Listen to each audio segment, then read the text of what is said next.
हो सगळे रिपोर्ट्स घेऊन येते डॉक्टर. थँक्यू. Good night. या. कोणाशी बोलत होतीस का? वर्षाने सजेस्ट केलेल्या गायनॅकशी अपॉइंटमेंट घेतली आहे मी. मला वाटतं मीता जरा प्लीज तू- शुभंकर.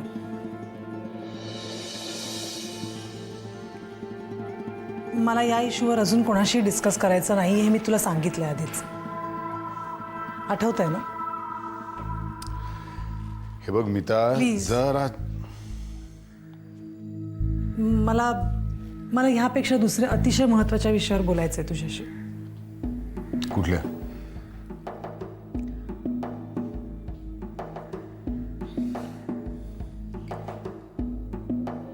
शुभंकर,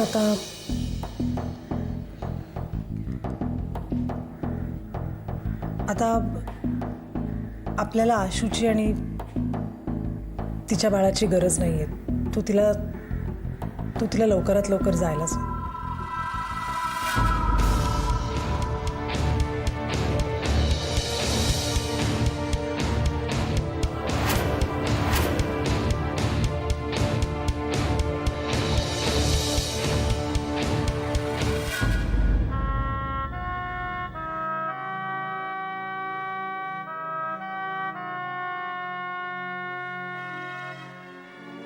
हे घ्या, हळद घातली, गरम घेतल्यात की बरं वाटेल.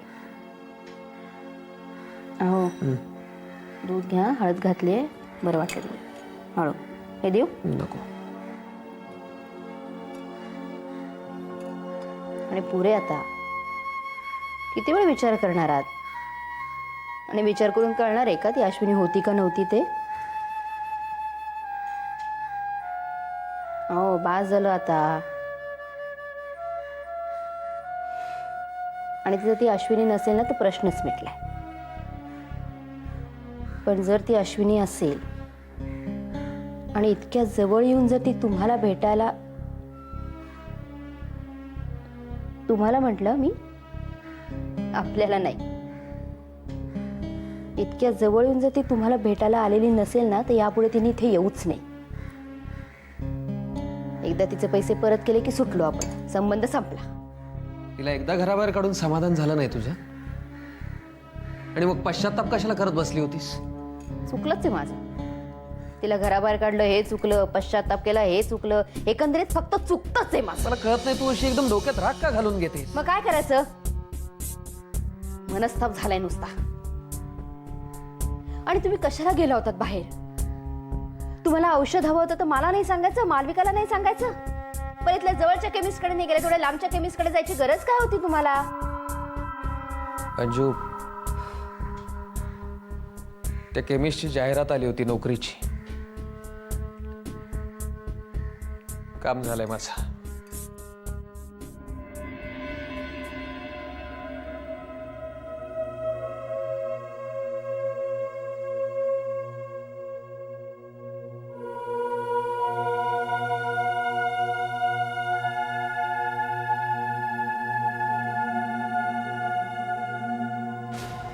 मी पूर्ण विचार करूनच हे सगळं बोलते.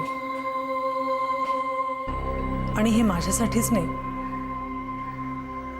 तर आशूसाठी सुद्धा योग्य आहे.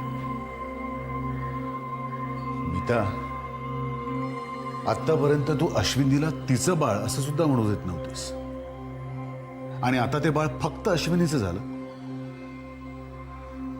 अगं असं काय करतेस तू? ते आपलं बाळ नाही आहे. शुभंकर,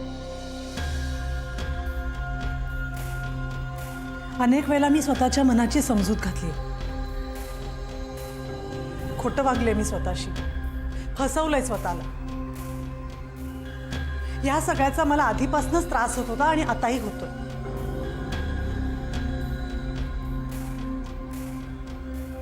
मला नकोय ती शुभंकर, खरंच मला नको.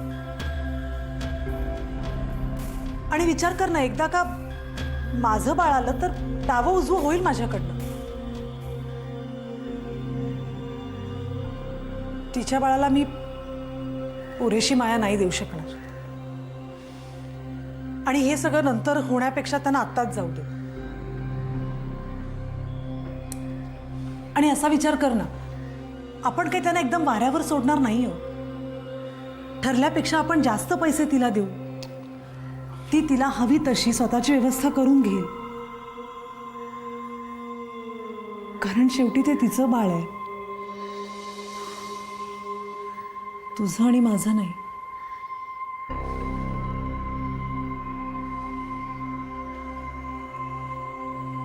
शुभू, हे सगळं तू तिच्याशी बोलणार आहेस? ठीक आहे, मी बोलते तिच्याशी. तू उगाच घाई नको करू स्मिता. हे बघ पण ऐक माझं. उद्या मी तिच्याशी उद्या उद्या उद्या बोला. ठीक आहे. कधी बोलायचं आणि कोणी बोलायचं हा एवढाच प्रश्न आहे. बाकी मी घेतलेल्या निर्णयात तसूभरही फरक होणार नाही शुभंकर.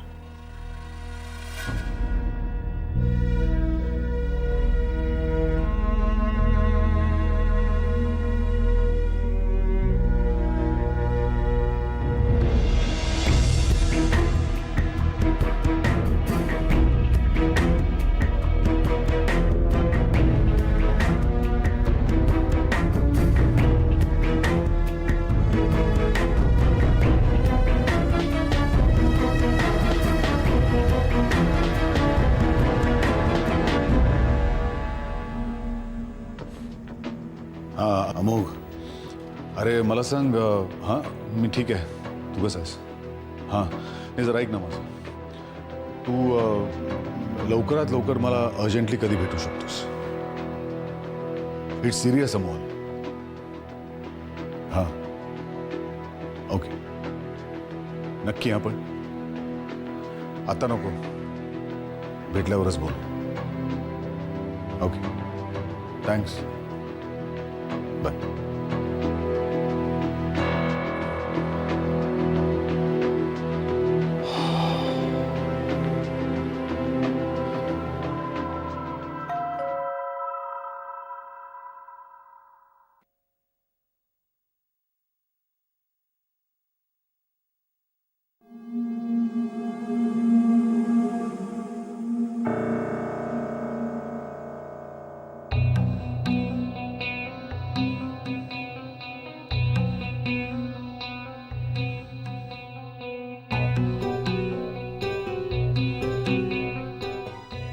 मी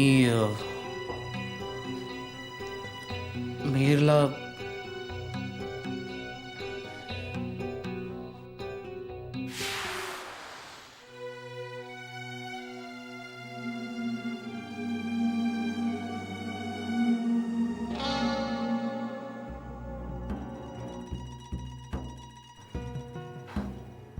ठीक आहे, थोडा वेळ फक्त.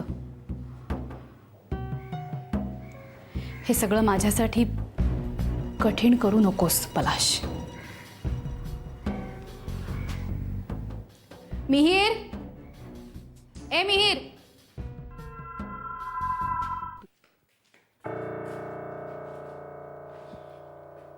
मिहिर, काय झालं? ये बाबा, बाबा तुम्ही माझ्यासाठी काय आणलं आणि तुमची बॅग कुठे? मी तुझ्यासाठी वा किती चांगली आहे. बाबा मग आपण कधी खेळायचं? Sunday morning? तुला आवडली बॅट? हो. बाबा माझ्यासाठी चॉकलेट्स नाही आणली? हल्ली आईला चॉकलेट्स नाही आवडत. हे तुम्ही विसरलात ना? आता तुमची वाट आहे. जा आंघोळ तरी करा नाही म्हणजे आई जरा कमी होईल. जा फ्रेश तरी व्हा लवकर, मग आपण घरातल्या घरात सरपती खेळूया.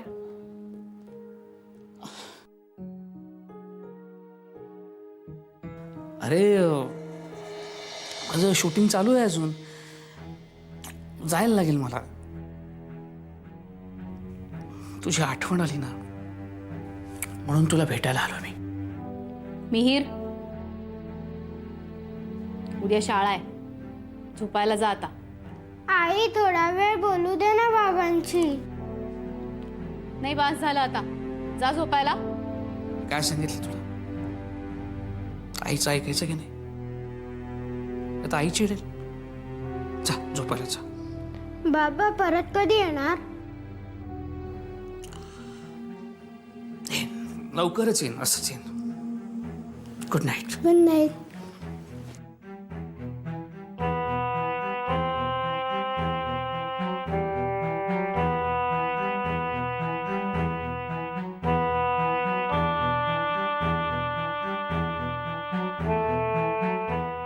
गुड नाईट मेरा. Good night, bye.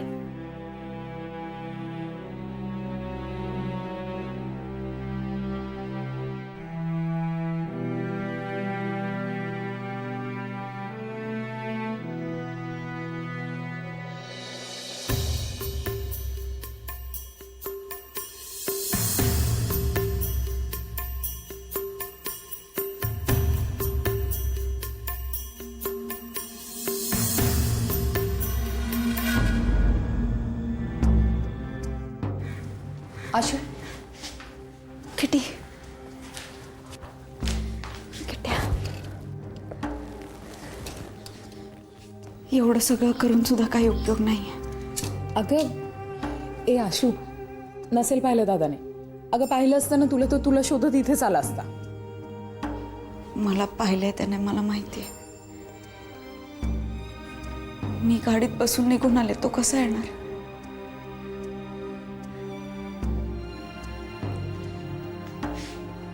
एवढं सगळं करून एवढं सगळं लपून काही उपयोग नाही आहे.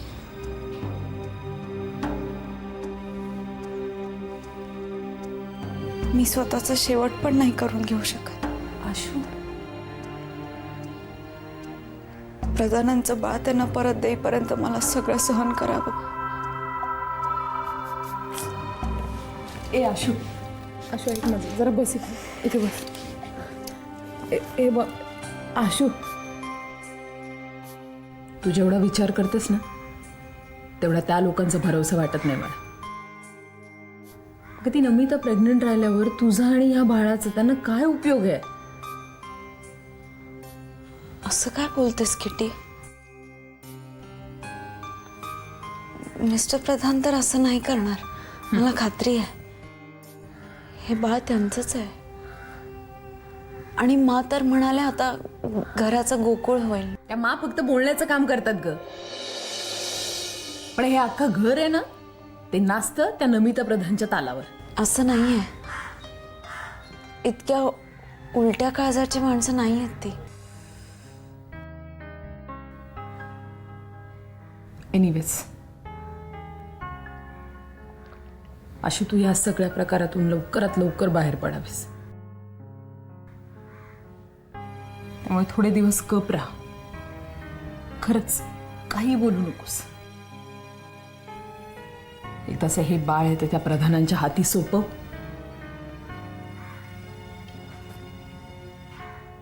आणि समीर बरोबर छान स्वच्छ सुंदर नव्या आयुष्याला सुरुवात कर. किती असंच होईल ना ग? होणार आशू, का नाही होणार? तो देव आहे ना, तो सुद्धा तुझं काही वाकडं करू शकत नाही, इतकं सोचलंस तू. काळजी करायची नाही, सगळं नीट होईल. चला चल, मी पण येते निघते मी. सोडायला.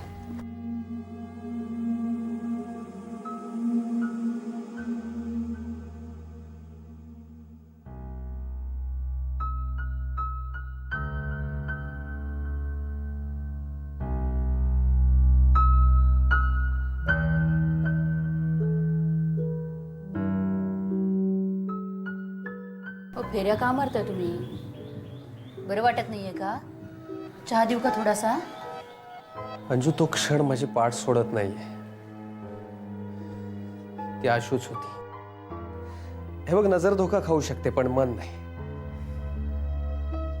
आणि माझं अंतर्मन सांगतंय मला ती आशूच होती. ती थांबली, तिने मला पाहिलं, माझी हाक ऐकली. आणि तरी ती निघून गेली, असंच ना? म्हणूनच काळजी वाटते मला. तो होळकर म्हणत होता तसं ती आता मुंबईतच राहते असं वाटायला लागलेलं आहे मला. तुम्ही म्हणताय तसं जर ती मुंबईतच असेल तर का भेटत नाहीये आपल्याला? तोच विचार करतोय मी दिवस रात्र, पण मनाला पटेलचं उत्तर सापडत नाहीये. जो आशू कुठल्या विचित्र संकटात सापडली नसेल ना? फोनवर सरळ काही सांगणार नाही. विचारलं की म्हणणार बंगलोरमध्येच आहे मी, की प्रश्नच मिटतो. समीरशी ते धड बोलत नाहीये ती. समीरला असं सारखं वाटतंय काहीतरी लपवती ती त्याच्यापासून. आपल्याला माहिती नाहीये ठीक आहे, पण समीरलाही काही ठाऊक नाहीये. म्हणजे काय समजायचं काय आपण? हे भलत असेल तर ऐकायला लागू नये ना, एवढीच इच्छा आहे माझी.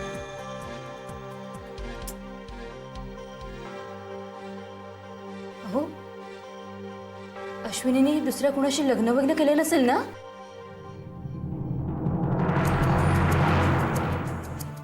जो आता भलते असेल ते तर्क करत राहण्यात अर्थ. आपण सरळ उठूया आणि प्रधानांकडे जाऊया आणि स्पष्ट विचारूया त्यांना काय. एकदाच काय तो सोक्ष लागून जाऊ, नाहीतर मला बंगलोरचा पत्ता द्या आम्हाला, आम्ही जातो तिथे. गप्प बसण्यात काही अर्थ नाही. काहीतरी दुसरा उपाय नाहीच आहे आपल्याकडे. ठीक आहे, मी तयारी करते. मालविका आली की ती दुष्यंतकडे लक्ष ठेवेल, आपण लगेचच निघू. ठीक आहे, तयार होतो, जाऊया आपण.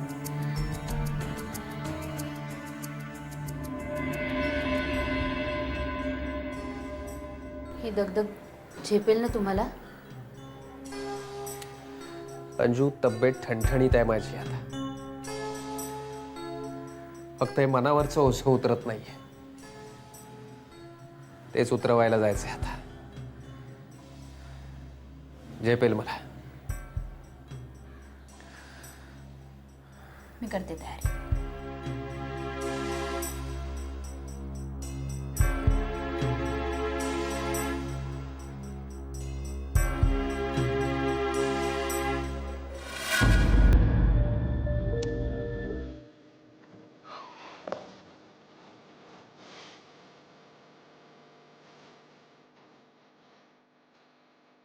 मला हे अजिबात पटत नाही. मग मी काय करावं असं तुझं म्हणणं आहे? स्वतःकडे लक्ष देऊ का तिचा बाळाचा करत बसू? या आनंदासाठी गेली 10 वर्ष तडफडते मी. तो एन्जॉय न करता उसना आनंद एन्जॉय करत बसू? त्याचं बोलू कसं शकतेस तू? अगं, काही झालं तरी ते आपलंच बाळ आहे ना. नाही, ते तुझं आणि तिचं बाळ आहे. याआधी मी तुला अनेक वेळा सांगितले आणि आता पुन्हा शेवटचं सांगते. आता तुला फक्त एकच पर्याय निवडायचा आहे, ती आणि तुमचं बाळ किंवा मी आणि आपलं बाळ.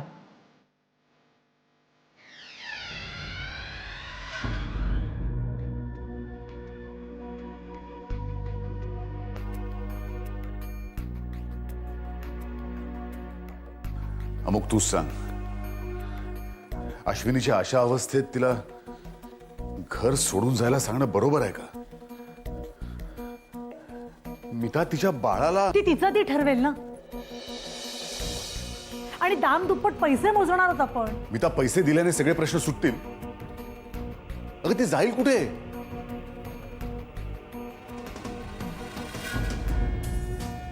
तो तिचा प्रश्न आहे. अगं, तिला कोणाचाच आधार नाहीये. तिनं घरच्यांना ही गोष्ट सांगितली नाहीये. या अशा परिस्थितीत एकट्या मुलीला राहणं किती कठीण असते मी तुला सांगायला हवं का मिता? आणि माझ्या आनंदात एक वाटेकरी सतत माझ्या घरात राहतोय हे मला स्वतःला समजून घेणं कठीण नाही वाटत तुला? हे बघ, माझा आशूबद्दल राग नाहीये, बाळाबद्दल नाही. फक्त मला ते या घरात नकोय इतकंच. आपण त्यांना भरपूर पैसे देऊया, त्यांना त्यांच्या जगात पाठवूया ना परत. म्हणजे ते तिथे सुखी राहतील आणि आपण इथे सुखी राहू. हा साधा सरळ विचार आहे माझा. शुभंकर, हे बघ, थोडं अवघड वाटेल पण ही स्टेप आत्ताच घ्यायला हवी. नंतर अरे फार गुंता होईल. त्या बाळाला बापाचं नाही, निदान आईचं प्रेम तर मिळेल. पण बाळ जर या घरात राहिलं तर त्याला आईचं प्रेम तर मिळणार नाहीच, आणि बापाचं प्रेमही. ते पूर्णपणे माझ्याच बाळाला मिळायला हवं. आणि आपण आशूला असं काही वाऱ्यावर सोडणार नाही आहोत. तिला व्यवस्थित पैसे देणार आहोत. मग हा इश्यूच का होतोय हे मला कळत नाही. प्लीज.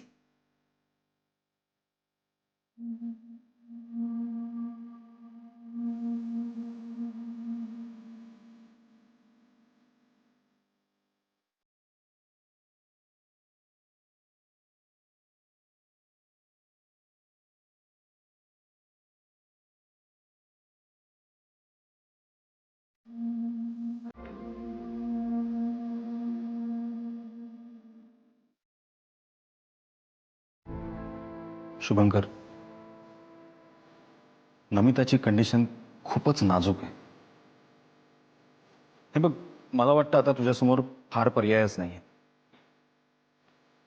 नो, तुकडा पडेपर्यंत त्रास होईल, पण हा निर्णय आत्ताच घेतलेला बरा. कारण नंतर इतके कॉम्प्लिकेशन्स होतील की ते सगळं सोडवणं तुला अशक्य होऊन बसेल.